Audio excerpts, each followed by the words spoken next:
Обзор экономических, спортивных событий, мировые новости и главные события региона. Обо всем этом мы не только расскажем в ближайший час. Начнем с курса валют. На сегодняшний день курс рубля к иностранной валюте, установленный Центробанком, составил за доллар 64 рубля 22 копейки, евро 70 рублей 73 копейки. Что касается обмена валюты в Якутске, то выгоднее всего доллар покупает Восточный банк за 64 рубля 18 копеек, продает также Восточный банк за 64 рубля 55 копеек. По евро в покупке лидирует все тот же Восточный банк за 70 рублей 70 копеек и выгоднее продает всего Восточный банк за 71 рубль 18 копеек. Россия будет работать с Саудовской Аравией и другими странами арабского мира, чтобы свести к нулю попытки дестабилизировать ситуацию на энергорынке. Об этом российский лидер Владимир Путин заявил в ходе интервью арабским телеканалам перед визитом в Саудовскую Аравию. По словам президента, Россия исходит из того, что все страны Ближнего Востока хотят иметь хорошие отношения друг с другом. При этом решать проблемы нужно посредством диалога, признавая законные интересы партнеров. Кто-то думает, что подобные акции, как захват танкеров, удары по нефтяной инфраструктуре, что это как-то повлияет на сотрудничество России и наших арабских друзей в Саудовской Аравии, в Арабских Эмиратах, как-то повлияет на или будет разрушать наше взаимодействие по направлению ОПЕК+, то они все глубоко заблуждаются. Напротив, это только нас будет сплачивать, потому что наша цель – стабилизировать ситуацию на мировых рынках энергоносителей, но как техническая задача понизить объем резервов, запасов в мире до разумных, с тем, чтобы эти запасы не давили на цену. В России на поддержку агропромышленного комплекса и сельских территорий в 2020 году выделят 325 миллиардов рублей.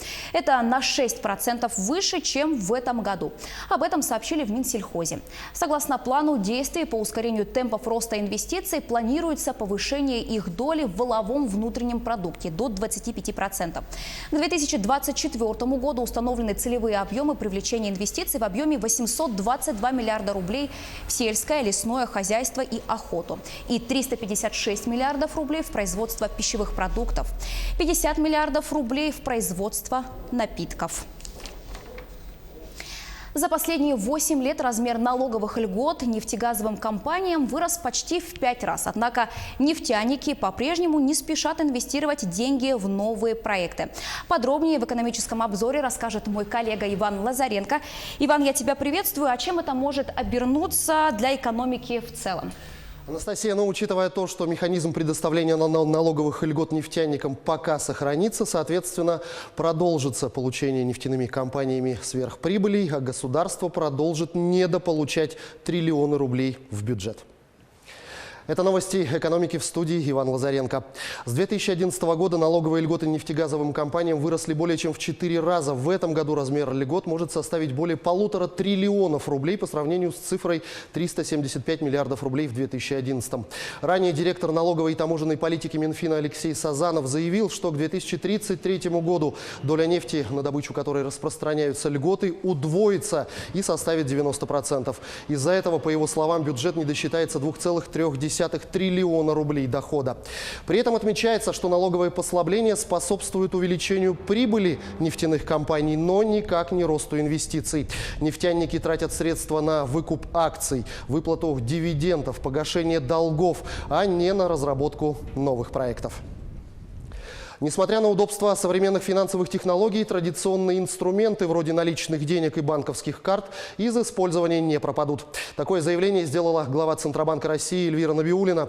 Глава регулятора указала, что банковскими картами удобнее пользоваться за границей и усомнилась в эффективности биометрического эквайринга. Набиуллина назвала 2 причины, по которой люди пользуются наличными деньгами и хранят сбережения в наличных. Во-первых, это объясняется стремлением к анонимности, а во-вторых, недоверие к устойчивости финансовых институтов. Тем временем правительство России одобрило проект закона об отмене комиссий банков за переводы денег между гражданами, находящимися в разных регионах. Соответствующий документ будет в ближайшее время внесен в Госдуму. Накануне на заседании правительства премьер-министр России Дмитрий Медведев назвал такие комиссии банковским роумингом, отметив, что банки нередко пытаются получить повышенное вознаграждение за стандартные процедуры, которые вообще никакой нагрузки не влекут. По его словам, эта межрегиональная дискриминация недопустима и должна быть устранена. Минфин России разработал проект постановления правительства о порядке передачи в казначейство бухгалтерских функций федеральных и региональных министерств. Казначейство должно обеспечить единый подход к учету и интегрировать его в единую электронную систему для создания прозрачной и полной базы данных. Де-факто речь идет о том, что бухгалтерские мощности казначейства позволяют превратить его в единый расчетный центр. Дублирующие эти функции местные и региональные подразделения органов власти предлагается сократить. По замыслу Минфина, экономию от этого можно будет использовать в том числе для повышения зарплат остающихся госслужащих. Премьер-министр России Дмитрий Медведев поздравил работников и ветеранов сельского хозяйства и перерабатывающей промышленности с профессиональным праздником, отметив, что сельскохозяйственная отрасль по праву считается гордостью экономики России. Премьер отметил важность того, что правительство продолжает оказывать аграриям серьезную поддержку, а также необходимости дальше внедрять современные биотехнологии, совершенствовать систему агрологистики, увеличивать экспорт сельхозпродукции, строить жилье и дороги на селе.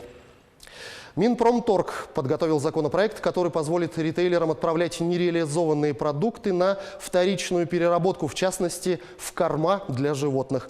Таким образом, планируется снизить число отходов. В безопасность продуктов с истекшим сроком годности должна быть подтверждена экспертизой. В настоящее время такие продукты безоговорочно считаются опасными. Ранее Ассоциация компаний розничной торговли выступила с предложением не взимать НДС и налог на прибыль с продуктов с истекающим сроком годности, если они были отданы нуждающимся. По данным ассоциации, до 700 тысяч тонн продуктов в год в магазинах просто пропадают, а передача их на благотворительность не предусмотрена российским законодательством. На этом у меня пока все. Оставайтесь в курсе экономических событий на нашем канале. Анастасия Нуа. Свежая актуальная информация в следующих выпусках. Спасибо. Об экономической ситуации в стране нам рассказал мой коллега Иван Лазаренко. В республике всегда стоял вопрос распределения разрешений на добычу охотничьих ресурсов, на котором установлен лимит их добычи ввиду их ограниченности. Запись на электронную очередь был проведен 27 июля и всего получило 1400 человек лицензий на добычу копытных животных. Электронная очередь была проведена уже второй раз. Постановку в электронную очередь осуществлялась через портал госуслуги. Для этого необходимо было иметь подтвержденную учетную запись на портале и охотничий билет единого федерального образца. А в этом году планируют изменить всю систему путем жеребьевки. То есть гериатор случайных чисел будет выбирать охотников независимо от статуса. Сейчас ведутся работы с парламентарием республики. Отметим, что закон об охоте и сохранении охотничьих ресурсов был принят в этом году. Дальше хотим развить законодательство именно в законе Республики Саха-Якутия. В статью 11 мы хотим внести изменения. Программа уже путем выборки, генерации случайных чисел вытаскивает те заявки, которые выиграли. И они уже получают у нас, должны получить разрешение на добычу. Да? И это на всей республике мы хотим. В Якутске появилась еще одна теплая остановка. Она расположена на 4-м километре Сергеляхского шоссе. Сейчас там находится наш корреспондент Саргалана Федорова. Саргалана, я тебя приветствую. Ну, расскажи, как работает теплый павильон и будет ли он согревать граждан? Приветствую, Анастасия. А в Якутске еще одной теплой остановкой стало больше. Теперь ожидать автобус в тепле и комфортных условиях могут пациенты медцентра со всей республики. Ну и не только они. А остановка готова принять всех, кто желает согреться. И, как вы, наверное, заметили, вторая часть остановки – это магазин местной продукции. Такие теплые остановки строят в рамках программы государственно-частного партнерства, то есть за счет средств инвесторов, которые в дальнейшем и располагаются в части этой остановки. Остановка оборудована камерами видеонаблюдения, а также есть мониторы для отслеживания местоположения автобусов. И давайте зайдем внутрь. Здесь мы видим кресло для удобства ожидания. И также нам еще сказали, что в дальнейшем появится терминал для пополнения транспортной карты. И сейчас рядом со мной находится Евгений Павлов, главный специалист отдела организации и контроля транспортной деятельности Департамента предпринимательства. Евгений, здравствуйте. Расскажите, какие еще дополнительные функции может появиться и вообще о программе, по которой строят вот такие теплые остановки. Добрый день. Окружная администрация города Якутска начала реализацию данного проекта в 2014 году.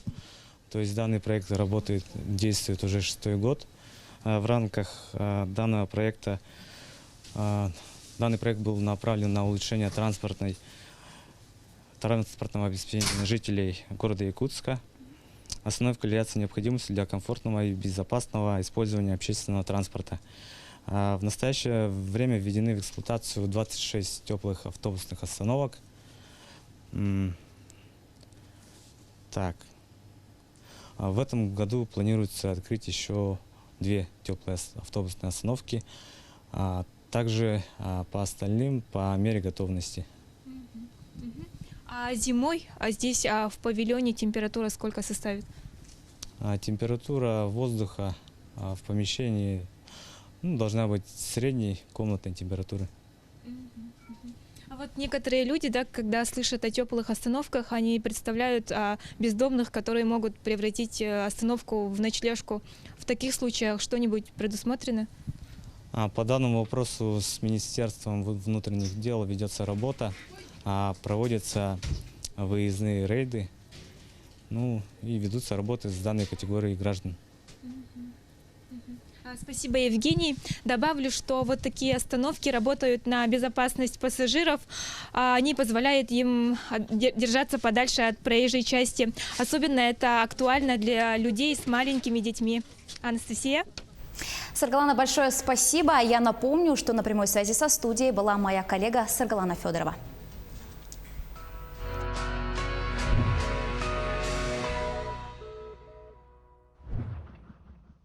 Обрушение строящегося здания в Новом Орлеане привело к гибели 2 человек. Подробности расскажет наш корреспондент Елена Островская. Внешняя стена строящегося отеля «Хард Рок» обрушилась в субботу в Новом Орлеане. Обломки конструкции упали на улицу, по которой шли люди. По меньшей мере 2 погибли, 18 пострадали. Судьба еще одного человека неизвестна. Спасатели с собаками до глубокой ночи прочесывали завалы. Губернатор штата Луизиана Джон Белл Эдвардс предостерег жителей от посещения опасной зоны вблизи здания и прилегающих улиц. По мнению специалистов, конструкция остается нестабильной, а значит, возможны новые обрушения. Причина случившегося пока неизвестна. Представители компании Hard Rock International заявили, что еще не брали на себя ответственность за управление зданием, расположенным рядом с историческим французским кварталом. И поэтому отношения к произошедшему не имеют. Компания выразила соболезнования семьям погибших и пострадавших. В Польше в воскресенье прошли парламентские выборы. Соцопросы предрекают победу правым консерваторам, правящей партии «Закон и справедливость». Польша определяет новый состав парламента. Гражданам страны предстоит избрать 460 депутатов Сейма и 100 сенаторов. Социологи прочат победу правящей национал-консервативной партии «Закон и справедливость». По данным соцопросов, она может получить от 40 до 46%, абсолютное большинство, и получить возможность сформировать правительство. Успех партии должен обеспечить уверенный рост польской экономики за последние 4 года, когда у правых было большинство в парламенте. Никакого сравнения с прошлыми годами. Сейчас лучшее время для Польши за последние 30 лет. Я хотела бы продолжения того, что уже сделано.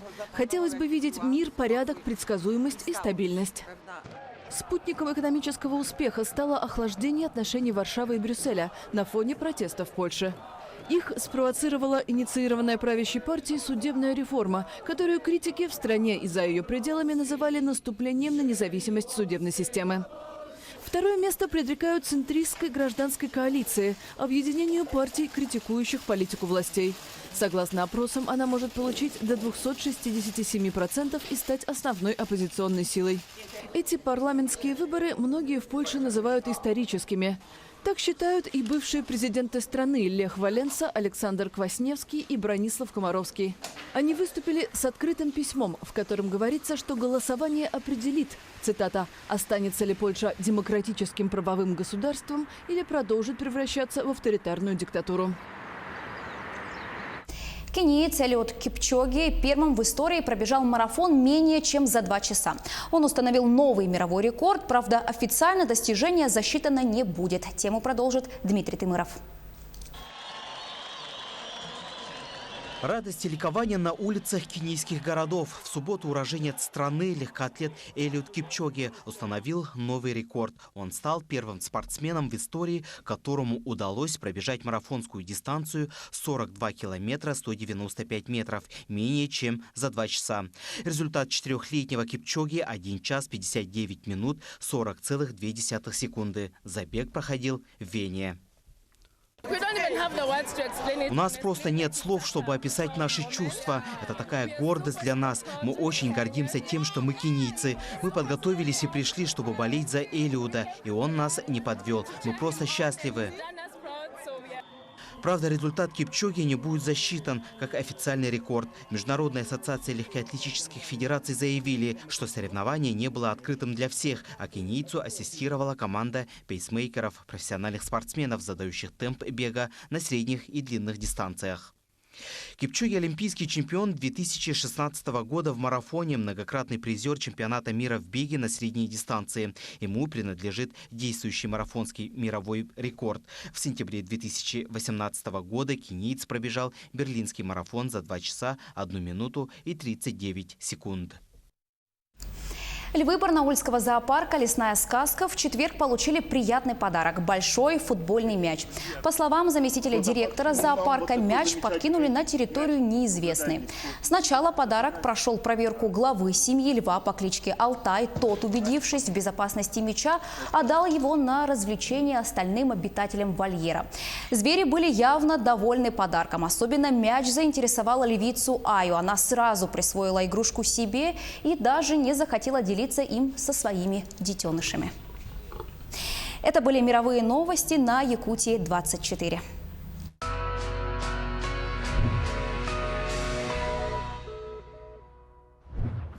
Состояние 6-летнего мальчика после ДТП в Нерюнгри все еще крайне тяжелое. Какой диагноз поставили врачи, как проходит его лечение, нам расскажет наша коллега из Нерюнгри Александра Цыбикова. Она на прямой связи со студией. Саша, я тебя приветствую. Мы ждем всех подробностей. Мы сейчас находимся в Нерюнгринской ЦРБ. Состояние мальчика действительно все такое же тяжелое. Диагноз подтвердился. У него открытая черепно-мозговая травма и перелом основания черепа. Это очень серьезные последствия после такого ДТП. Хочется напомнить, оно произошло 13 числа, то есть в воскресенье. Наехал на ребенка, на 6-летнего мальчика джип. Вот на нерегулируемом перекрестке. Рядом со мной сейчас находится заместитель главного врача Дмитрий Валерьевич Мартемьянов. Скажите, что сейчас проводится мальчику, в каком он состоянии, какие дальнейшие прогнозы? Да, здравствуйте. Действительно, вчера поступил вызов скорой помощи, ориентировочно в 15 часов 32 минуты, о том, что по улице Кравченко на пешеходном переходе совершен наезд на мальчика, примерно возраст 6-7 лет. Незамедлительно скорая помощь выехала на место происшествия, была оказана ему медицинская помощь. Уже в 15 часов 55 минут ребенок был в реанимационном отделении, где ему провели компьютерную томографию, начиная с головного мозга, с костей черепа, заканчивая конечностями и внутренними органами. Был выявлен перелом одной из костей черепа, расценивается это как вдавленный скульчатый перелом, ушиб головного мозга. Ребенок был проконсультирован нейрохирургом, проведены телемедицинские консультации. Показаний к экстренному оперативному лечению на данный момент и на вчерашний день нету. Сегодня сделали ему в динамике компьютерную томографию. Ребеночек сейчас под искусственной вентиляцией легких. У него сознание сейчас угнетено, он в коме. А лечение пока будет получать также в реанимационном отделении. Проконсультирован с нейрохирургами, значит, с реаниматологами республиканской больницы. Спасибо. Настя, ну на этом у меня все. Мы будем держать вас в курсе событий. Александр, мы очень надеемся, что пострадавший мальчик в скором времени поправится. Я напомню, что на прямой связи со студией была моя коллега Александра Цыбикова. В Нерюнгри 25-летний мужчина украл у своей знакомой ноутбук. Местная жительница сообщила в полицию, что когда ее не было дома, неизвестный залез в квартиру и украл ноутбук. Подозреваемым оказался безработный, ранее судимый 25-летний житель Нерюнгри. Подробнее расскажет мой коллега Юрий Осипов. Юрий, привет. Расскажи, почему мужчина решил обокрасть свою знакомую. Да, Анастасия, здравствуй. В день происшествия молодой человек решил навестить свою знакомую, но дверь ему никто не открыл. Тогда он решил хотя бы разжиться чем-нибудь ценным. Он взломал входную дверь и, проникнув в квартиру, украл ноутбук. И тем же вечером он продал его незнакомому за 2000 рублей. Здравствуйте. Вы смотрите обзор чрезвычайных происшествий, в студии Юрий Осипов.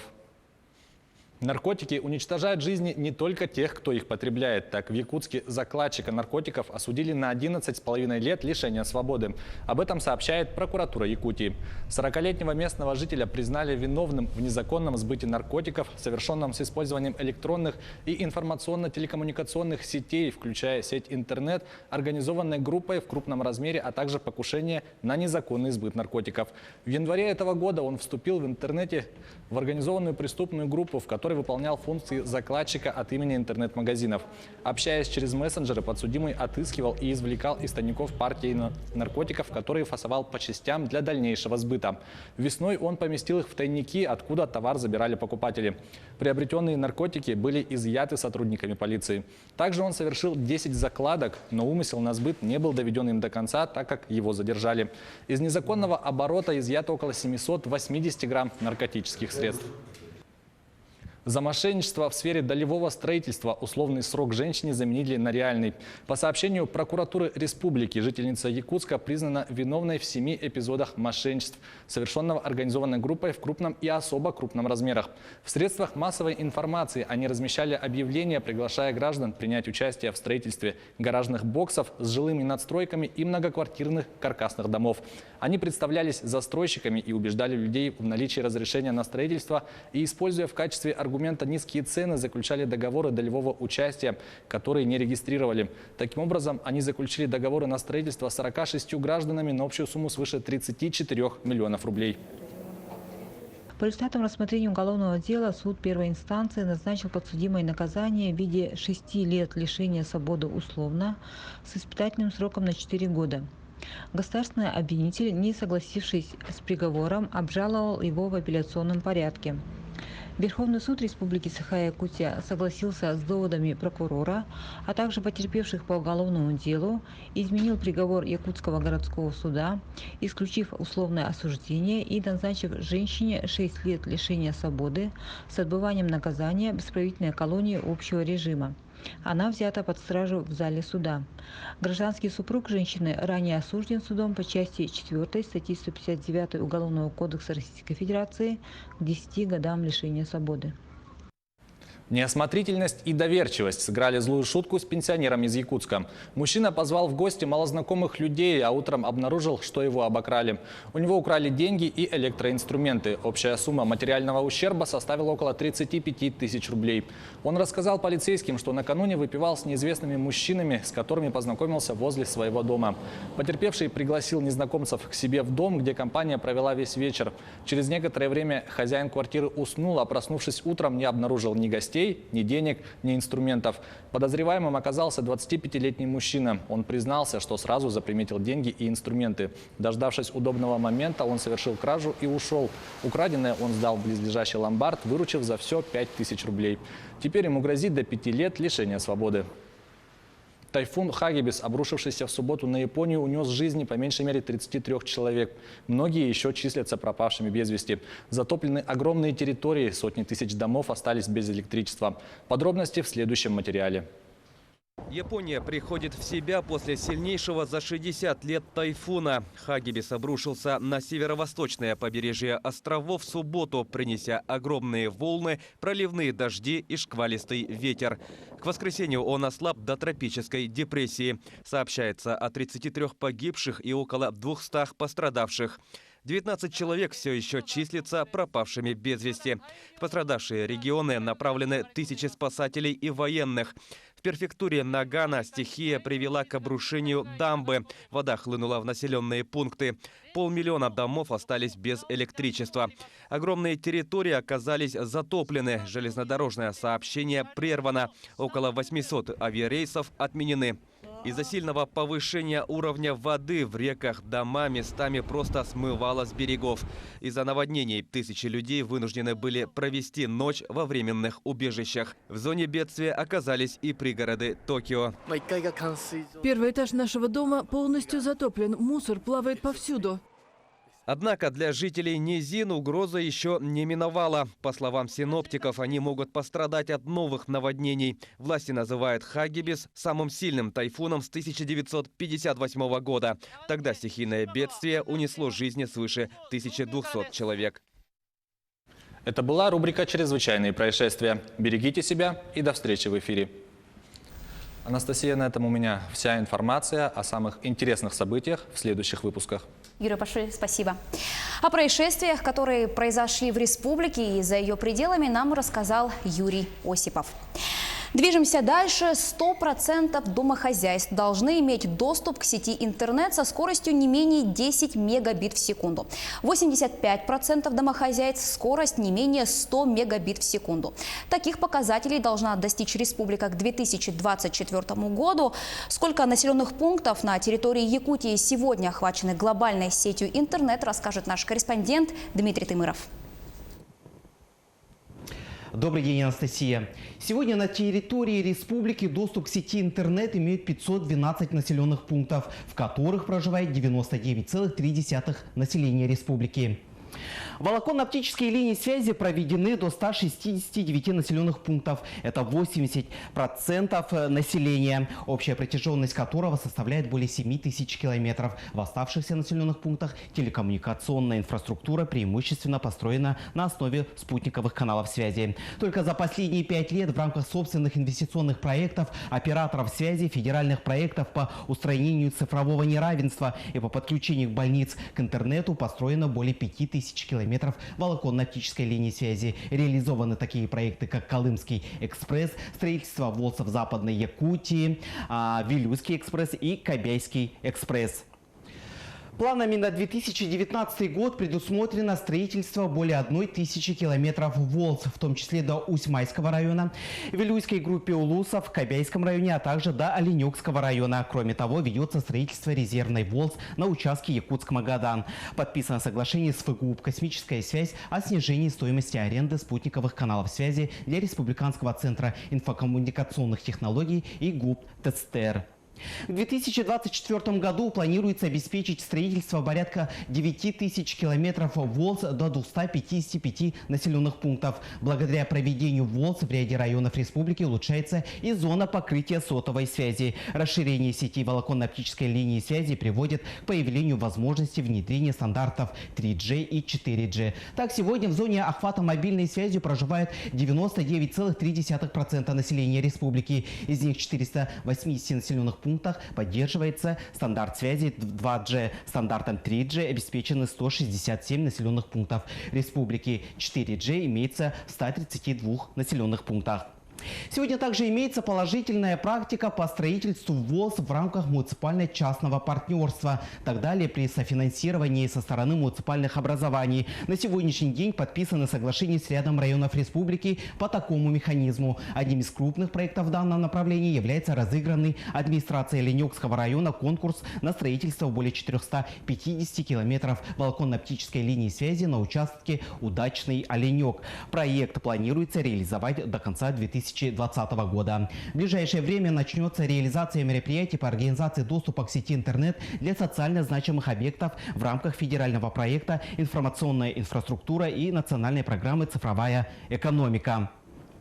Так, 26 июня 2019 года Минкомсвязи России объявил конкурс на организацию доступа к сети интернет для социально значимых учреждений региона. Победителем признано закрытое акционерное общество «Дозор Телепорт» с предложением о цене контракта более 1 миллиарда рублей. В августе этого года был подписан государственный контракт, а в сентябре правительство региона согласовал план поэтапного подключения социально значимых объектов и внес утверждение в Минкомсвязи страны.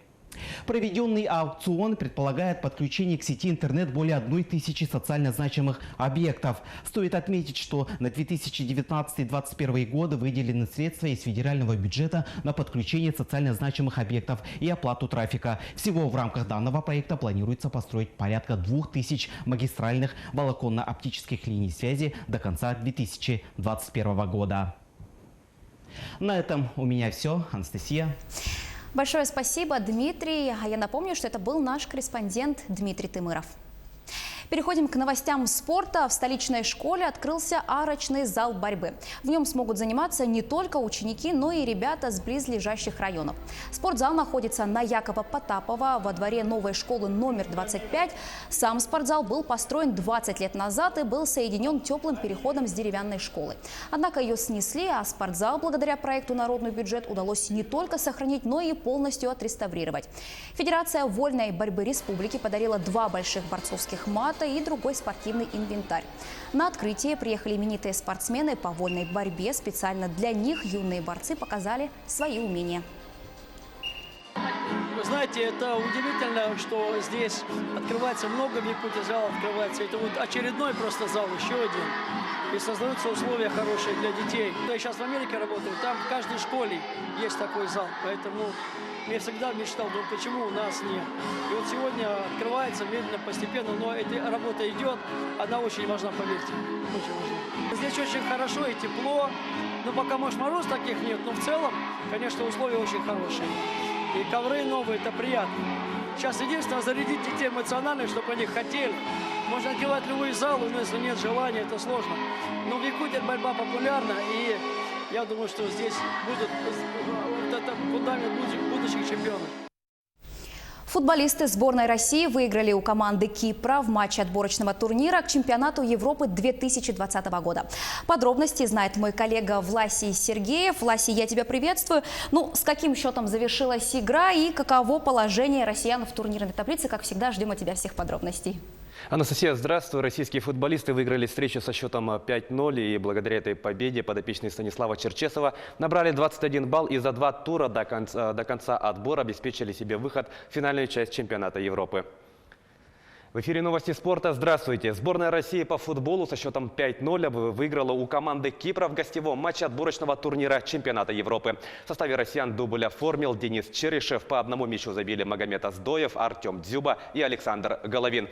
Благодаря этой победе подопечные Станислава Черчесова набрали 21 балл и за 2 тура до конца отборочного этапа гарантировали себе выход в финальную часть турнира. Команда занимает 2-е место в группе А. Лидирует сборная Бельгии, в активе которой 24 очка. Тройку лидеров замыкают киприоты. Набравшие 10 баллов в следующем туре российские футболисты сыграют с бельгийцами. Встреча пройдет 16 ноября в Санкт-Петербурге. А вот результаты других встреч игрового дня отборочного турнира. Бельгия со счетом 2-0 выиграла у Казахстана. Беларусь дома уступила Нидерландам 1-2. Венгрия с минимальным преимуществом победила Азербайджан 1-0. Шотландия разгромила Сан-Марино 6-0. Германия отправила 3 безответных мяча в ворота Эстонии. Уэльс и Хорватия поделили очки 1-1. Австрия оказалась сильнее Словении 1-0. И Польша со счетом 2-0 обыграла Северную Македонию.